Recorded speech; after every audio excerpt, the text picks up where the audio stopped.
Biden's endorsement edge not necessarily a big advantage. Great to have you with us. If you are new to TSD, tap on the subscription button and click the notification bell so you can receive authentic news that you can rely on daily. As a two-term vice president and 36-year senator, it's not particularly surprising Joe Biden leads his 2020 Democratic primary rivals in endorsements from other office holders. But less than 6 months out from the first nominating contest votes in the Iowa caucuses, it's unclear how much the endorsements will help. 538.com's endorsement tracker shows Biden leading his Democratic primary opponents with a score of 110 points in the political endorsement contest, which is calculated by the number and quality of endorsements from current and former party leaders. The system weighs endorsements by who is offering them, with vouchsafes from former presidents, vice presidents, and national party leaders worth a high of 10 points to 1 point on the low end for a DNC committee member. Biden's endorsement roster includes a conspicuous name. Senator Dianne Feinstein, the California Democrat, chose Biden over her current Senate colleague Kamala Harris. But Harris is no slouch in the endorsement arena.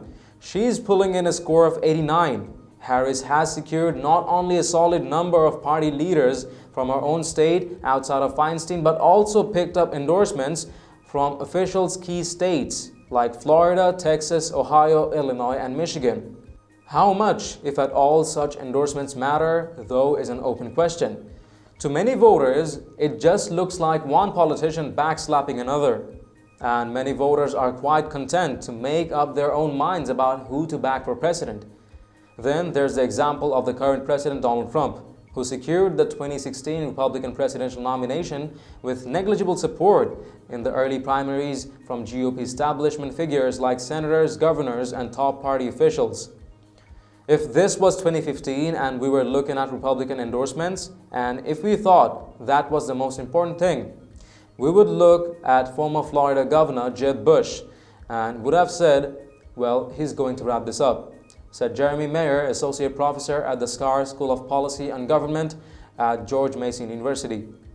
Trump got very few prominent endorsements early on. His first major endorsement was Senator Jeff Sessions from Alabama.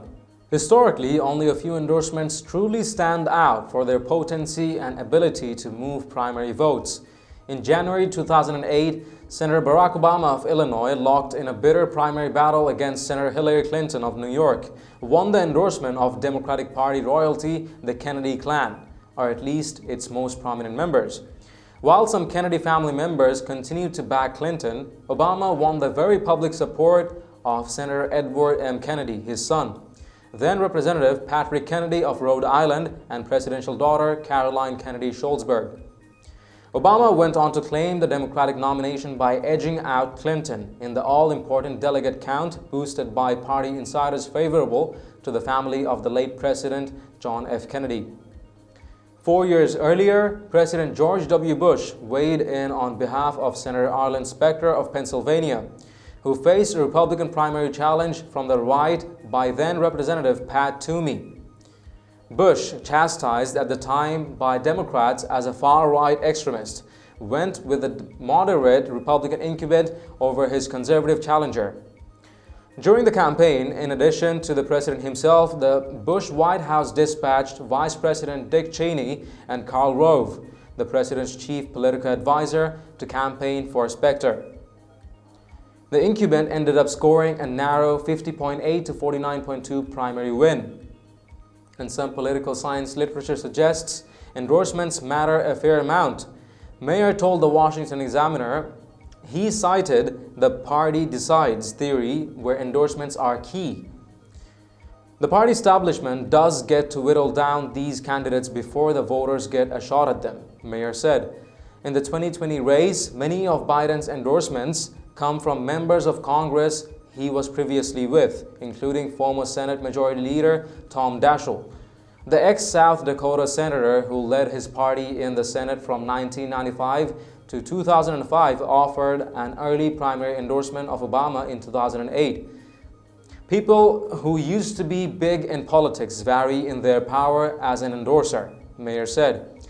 You know, I look at Tom Daschle, and Tom Daschle was a big deal for Barack Obama to get his endorsement in 2008. Is he still as big a name now that he's supporting Joe Biden? I'm not so sure. It's been a while since he was near the levers of power. What are your thoughts on this? Let us know in the comments down below. If you've liked this report, please share among friends and family. And don't forget to subscribe to Top Stories Today. Thank you for watching. I'm David Raveen. See you in the next one.